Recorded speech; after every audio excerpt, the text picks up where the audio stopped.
और चलिए बढ़ते आगे, चंडीगढ़ की अब बात कर लेते हैं। चंडीगढ़ से चंद्रशेखर धरनी ने भारतीय जनता पार्टी की नेता किरण चौधरी से खास बातचीत की है। क्या कुछ कहा, सुनवाते हैं आपको। MH1 न्यूज में आप सबका स्वागत है। मैं हूं चंद्रशेखर धरनी। इस वक्त हम मौजूद हैं किरण चौधरी जी के पास। भाजपा में शामिल हो चुकी हैं। कांग्रेस में जितना भी समय लगभग 40 वर्ष का इन्होंने बिताया है, वह पूर्णतया अगर कहा जाए एक बोल्ड व्यक्तित्व के रूप में निभाया और लोगों को दिखाया भी है कि वो जो कहती हैं वो करती हैं। हमारे साथ मौजूद हैं किरण चौधरी। मैडम, स्वागत है आपका MH1 न्यूज में। नमस्कार धनी जी। मैडम, जिस प्रकार से अब आप भाजपा में शामिल हो चुकी हैं, लेकिन कांग्रेस के ही आपके पुराने मित्र जो हैं, चाहे उदयवान हो या दूसरे हो, उनका कहना है कि मैडम कोई ना कोई राजनीतिक सौदेबाजी कर राज्यसभा या कुछ और इस दृष्टिकोण से गई हैं। अब जिन्होंने पहले सौदेबाजी कर रखी है उनको तो सौदेबाजी ही नजर आएगी। आप उदयवान जी अगर ऐसी बात कहते हैं तो पहले उनको अपने बारे में सोच लेना चाहिए। अपने परिवार में जो हालात हुए हैं कि एक पार्टी से दूसरी पार्टी से तीसरी पार्टी, फिर वापस जो है आया राम गया राम, वो सौदेबाजी का ही सिलसिला था सारा का सारा। तो वो जिन्होंने जो सौदेबाजी की जननी पूरे हरियाणा के अंदर नहीं, पूरे हिंदुस्तान के अंदर जब पाठ्यक्रम के अंदर लिखा जाता है आया राम गया राम, तो नाम उनका सामने आता है उनके परिवार का। तो वो ऐसी बातें करते हैं तो मुझे हैरानगी होती है। सच्चाई ये है कि मैं बीजेपी में पूरा सोच समझ के शामिल हुई हूँ। ये देखकर शामिल हुई हूँ कि ये एक संगठित पार्टी है और काम करने वालों को आगे लेकर जाती है। ईमानदारी के साथ जो काम करते हैं, निष्ठा के साथ जो काम करते हैं, उनके लिए कोई कमी नहीं है। जो कांग्रेस के अंदर होता है, जो षड्यंत्र होते हैं, जो काटा जाता है, किसी को आगे बढ़ने नहीं दिया जाता, वो काम यहाँ पर नहीं होते। और यही सारी चीजें देखकर मैं यहाँ पर आई। मैडम, जिस प्रकार से संविधान की दुआ कांग्रेस बहुत देती है और कहीं ना कहीं जो प्रधानमंत्री हैं उनके द्वारा भी आज देखा गया सदन के अंदर संविधान को सिर पर लगाकर बातचीत शुरू की गई।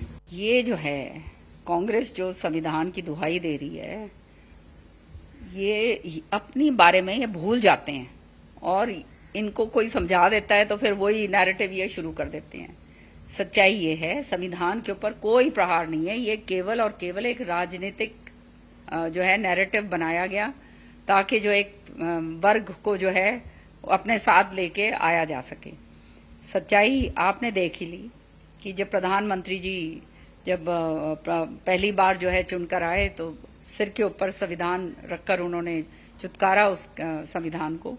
उसके बाद आज जितने ये MP ओथ ले रहे हैं, सब संविधान को हाजिर नाजिर रखते हुए मैं सच्ची प्रतिबद्धता देश की ओर, ये सारा संविधान के ऊपर ही तो सारे अपना ये ओथ लेते हैं सारा का सारा। तो संविधान की तो ये बात छोड़ दीजिए, संविधान के ऊपर कोई प्रहार नहीं हो सकता। संविधान जो हमारे को अम्बेडकर जी ने दिया है बहुत ही मजबूत संविधान है और इस संविधान के तहत ही इस देश को आगे बढ़ाया गया है। देश बल्कि जब कांग्रेस सरकार के अंदर थी तो 74 अमेंडमेंट से ज्यादा जो हैं कांग्रेस के टाइम पर अमेंडमेंट हुए हैं संविधान के अंदर।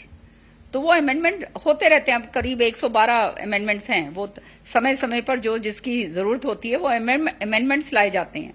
तो 74th अमेंडमेंट तो जो है मुझे मालूम है तब हुआ था जब ये पंचायती राज लेकर आए थे राजीव जी, तब 74th अमेंडमेंट तो उस समय था। उसके बाद जो है अन्य तरीके से हुए हैं। तो संविधान को कोई छेड़छाड़ नहीं कर सकता।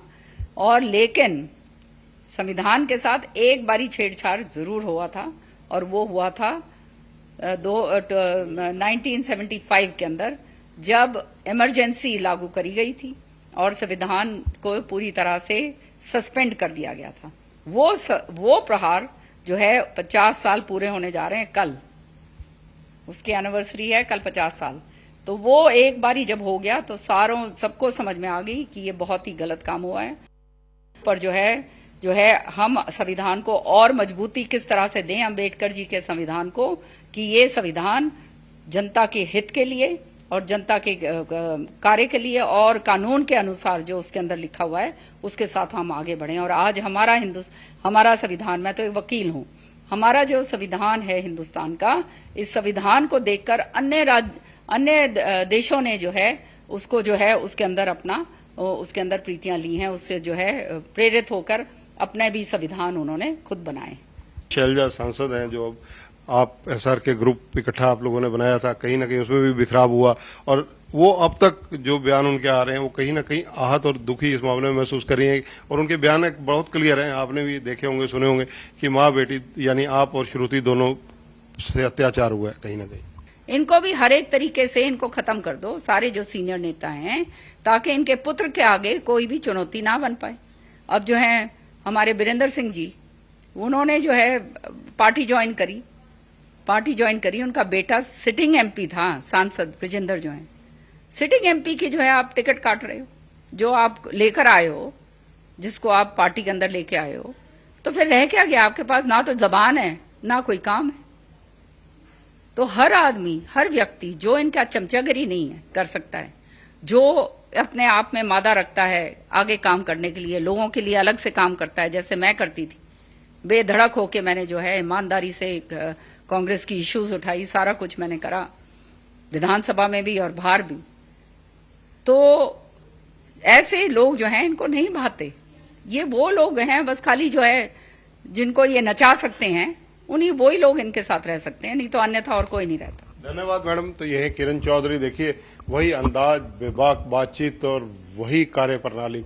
पार्टी जरूर बदली है लेकिन 4 दशक जिस पार्टी में रही उससे जाने का कहीं ना कहीं गम भी नजर आता है। मजबूरियां ऐसी रही कि जिसकी वजह से पार्टी से अलग होना पड़ा। बीजेपी में क्यों गई, इसका बहुत सीधे और सरल तरीके से इन्होंने जवाब दिया। इनका कहना है कि बीजेपी काम करने वालों की कदर करती है, इसलिए बीजेपी में वह तथा श्रुति शामिल हुए हैं। कैमरामैन जितेंद्र हंस के साथ चंद्रशेखर धरनी, MH1 न्यूज, चंडीगढ़।